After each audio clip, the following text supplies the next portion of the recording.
Have you ever wondered what happens to your garbage after you throw it into one of those big wheelie bins? No. You haven't?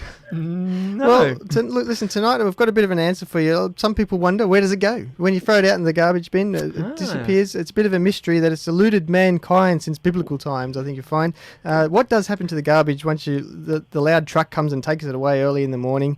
Well, it's a mystery no more, and the Ryde Council are actually organising tours of the waste facilities, which all residents in the council area are invited to attend free of charge. It's called Follow Your Waste Tour, and we're lucky tonight to have Sarah Chan on the phone, one of the organisers of the tour, and she joins us tonight to tell us a little bit more about the tour. Sarah, hello and welcome to Goodnight Gladesville. Hi, Danny and Geoff.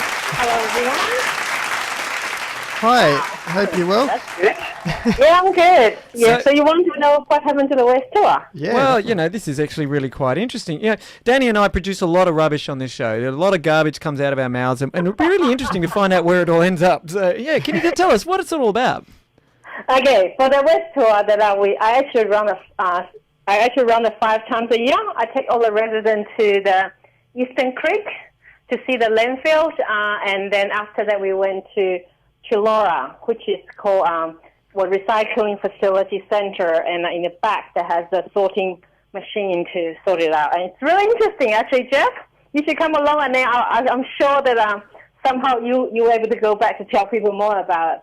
Because what happens when you go to the landfill, not only you just see the massive garbage standing there, that make you start wondering, hang on, what am I doing with my life? You know Exactly. what I mean? Yeah. So we have, when you see that such a huge mess there, that you actually make you start wondering. Right. So you think it'll make me think twice about saying some terrible jokes on the show, because I might end up adding to the pile. Well, it's interesting you say that I should come along. I'm not from the Ryde area, but, if I stow away in a wheelie bin or something like that, can I join on as well? I'll try, but not this tour, because this tour actually is incredibly popular. Yeah. We have people fully booked up for upcoming tour. Right. But if you let me know when you're available, I will try, because I like to present people with the right attitude. The landfill itself actually will tell you a lot more just about what happens to your garbage bin.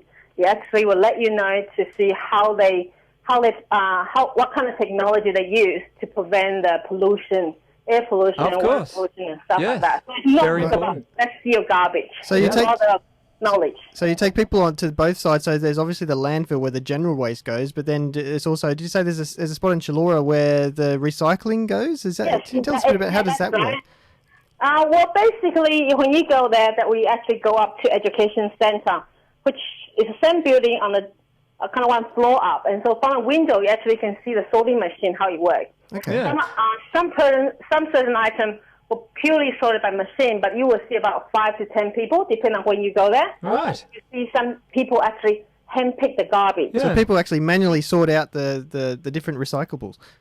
In some cases, we have to, because although I know people in the right area, they're really conscious about recycling, but unfortunately, some people will actually put the good recyclable material inside a plastic bag, put into the yellow recycling bin. When they do that, then we don't know what's inside. Yeah. So those that's 5, 10 people actually have to handpick those and consider them as garbage. And obviously, there are some wrong stuff like, phone box and Of course. X-ray films and all stuff like that have to be picked up. And yes, so we do have some people. We still have to do manually. Yep. But So majority of them, though, you've been running these tours for some time. Have you noticed an increase in the number of recycling things that have been going on, and less, general waste, more recycling, or is it sort of? Unfortunately, it's opposite. Our garbage has increased, increased by more than 50% internal weight-wise. Recycling actually gone lower from original 7 kilos per bin to average about 3 to 5 kilos, depending on the weather. Okay. Because recyclable material is getting lighter, because raw material is getting really, really expensive. Right. And I'm guessing that as, the Ryde region, particularly as it grows and more people come in and becomes more dense, there's more waste being produced.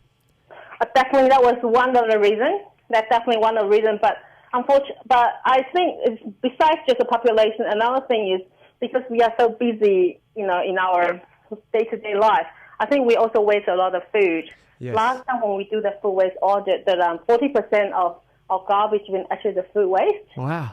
And and then what we're talking about is in average per household in New South Wales that we throw out about $1,000. Okay, wow. And I know you wanted to talk about this too, because apparently you run some seminars about food waste as well, because there is... Yes, we do. A lot of food is wasted. We're very lucky. We actually got a grant sponsored by the Love for Thai Waste program. So what we run in West, I downloaded this called LOMO, which the full name is Leftover Makeover. Cooking demonstration, basically try to teach people just by simple 3 steps in life that can actually save them money and save time. And that's the thing. It saves the money, doesn't it? It's not throwing away money, really. It makes sense if I say only good for environment. Everything happens is good for you as well. That's right. Danny, I can guarantee I'm not amongst that 40%. There is no food wasted in my house, that's for sure. I would believe that. It's all gone. Hey, he uses up everything. I have 40 people show up at the workshop. In the beginning, I do have a few people say, I only come here to see what you teach. I definitely don't have waste any food at home.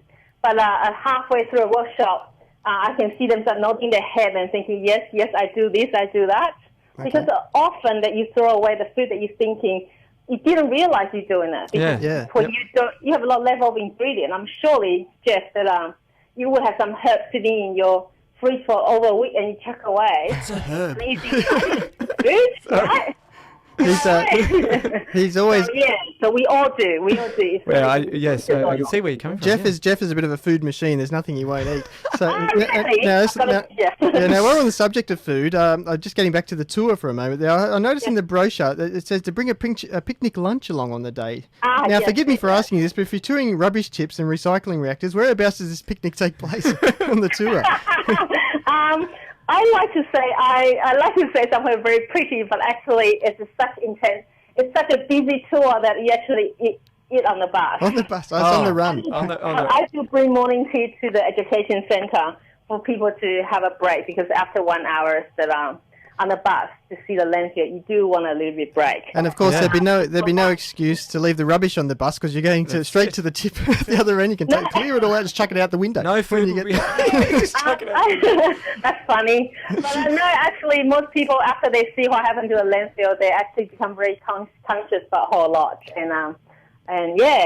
So I'm sure they're changing their attitude in that way. But nothing spectacular about this picnic place for them.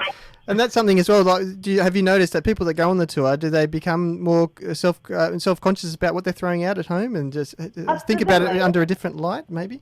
Definitely. I mean, last time I hurt my back, and one of the colleagues went to the tour for me, and she actually told me I have a few followers not because me, but because the tour. Because after you went to the waste tour, you start realize how much we waste, and you realize that when you see for example, the plastic flying in the detention center, or you see the tape, the tape from the VH tape is kind of flying in the sorting machine. You do start thinking, am I doing the right thing? Am I causing some trouble? Yeah. So you will start thinking about it, and obviously, we talk about half-day tour.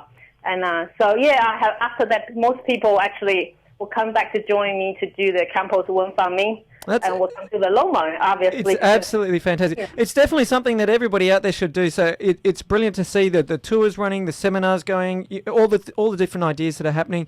So we encourage people to get out there and to see what you're doing, and also to encourage less waste wherever possible. That's right, because that is what the one thing we definitely try to promote this year is waste less and recyclable more. Yep. So Sarah, thanks for having a chat to us about it. Now I believe a lot of as you said, a lot of the tours are booked out, but you do it every so often. So I believe the number is 99528222 to call the council, and if you want to go on the tour. You can do online booking as well. Okay. You can book online to come to our council website. You can book for our waste event. Sounds good. Fantastic. And I'll be in the back in a wheel bin somewhere. Thank you so much for the opportunity. Thank you so much for being a part of our show tonight. Thanks for coming on the show. Have a good day. Bye. Bye-bye. There you go. I think that's I might be in for that, Geoff. It sounds like a good day out. Yeah. Never thought take a lunch going to the tip would be a day out, but it sounds really interesting, actually. Yeah. Really interesting and really encouraging to see what you can do to reduce your waste. Definitely. This is Goodnight Gladesville with Danny and Geoff you're listening to, and we'll be back with more of the show right after this.